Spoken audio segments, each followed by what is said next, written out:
as trigonometric equations get more involved and complicated and creative, you're going to have to use methods that are outside the normal algebra and factoring techniques, right? U substitution alone is not going to do it anymore. So I have a list here of things you should try and a pretty good order you should try them in. Generally, if you find that factoring is not working, you should proceed to multi-angle identities, and then to Pythagorean identities, and then to quotients and reciprocal identities in that order, and that'll usually keep you out of trouble. So let's start with this one. And if you notice, as we're looking at this equation, I've got cosecant, cosecant, and then, yikes, cotangent. And that's going to prevent me from using any kind of factoring or normal algebra. So I'm going to go down my list. You can see there's no multi-angle identities, right? Everything is just a single phi in here. So there's no identities I can exploit there. We're going to use a Pythagorean identity. And if you remember, there's this thing called the cottage cheese identity. So 1 plus cotangent squared equals cosecant squared. Right? That's one of your fundamental starting points of Pythagorean identities. So let's put that in here. And what I'm going to do is rewrite this equation over here on the left. And instead of cotangent, I'm going to use my identity that I wrote there and write cosecant squared minus 1. Okay, otherwise everything stays the same.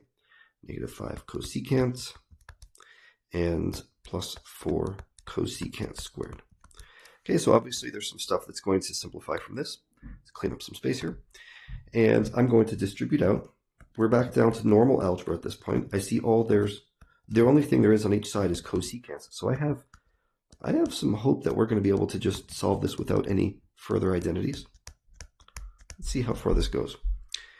Now I need to clean up everything so that there's a 0 on one side and I can get myself towards some factoring. And this is going to turn into 0 equals 2 cosecant squared minus 5 cosecant plus 2. Okay, I just combined some like terms on the right side. And now we're going to try some factoring. I'm going to skip most of the U substitution, big X type stuff. You can do the factoring on your own if you want to take a little time to see how this works out.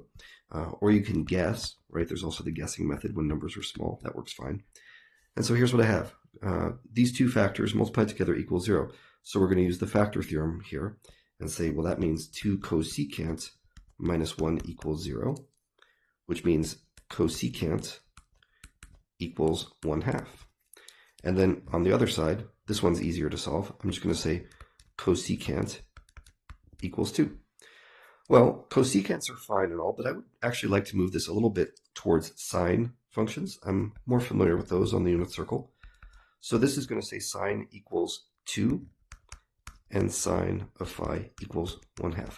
Now, one of these things does not exist on the unit circle, right? This guy right here over on the left, nope, that is a DNE, right? There is no angle where the sine of that angle equals 2.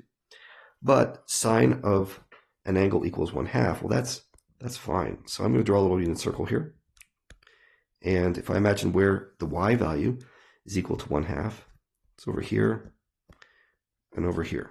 Okay, so those are my locations where sine of phi equals 1/2. So here's my answers. It's going to be, let's see, it's going to be pi over 6. And it's going to be, what is that, 5 pi over 6. Okay, those are my two answers. Now, one more thing. This problem did ask us, if you remember, for all angles phi. That means 0 to 2 pi is not enough. I need to go beyond 0 to 2 pi and think of all the infinite angles plus or minus. So what we're really talking about here is those two angles plus 2 pi k, where k can be any integer.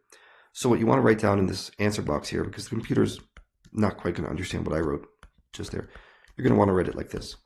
Pi over 6 plus 2 pi k and 5 pi over 6 plus 2 pi k, where k can be any number 0 to 1, 0 to infinity, or negative numbers for that matter. As long as it's an integer, that'll be fine.